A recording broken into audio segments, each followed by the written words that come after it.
bugun sizlarga ko'rsatmoqchi bo'lgan, ozgina ma'lumot bermoqchi bo'lgan go'shtlarim bu qo'y go'shti. Bugun qo'y go'shti haqida ma'lumot beraman. Bu qo'y go'shtimizga qafas deyiladi. Mana hozir ochib sizlarga ko'rsataman.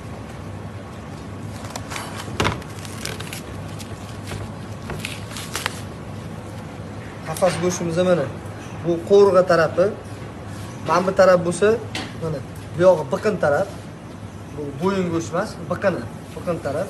Mana buni tanlayotganingizda nimaga ahamiyat berishingiz kerak? Avvalambor birinchi o'chiribda buni keladigan vesiga, og'irligiga ahamiyat berish kerak.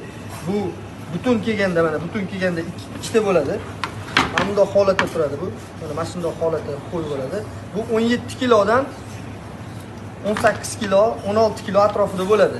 Bundan balani уже bo'lmaydi, chunki bular qo'ziga qo'y bo'lib ketadi. Qo'zi bo'lib o'tish kerak. Buni go'shti qo'zi go'shti bo'lishi kerak. Shunda yumshoq, juda ham zo'r chiqadi. Ham ikkinchisi bo'lsa mana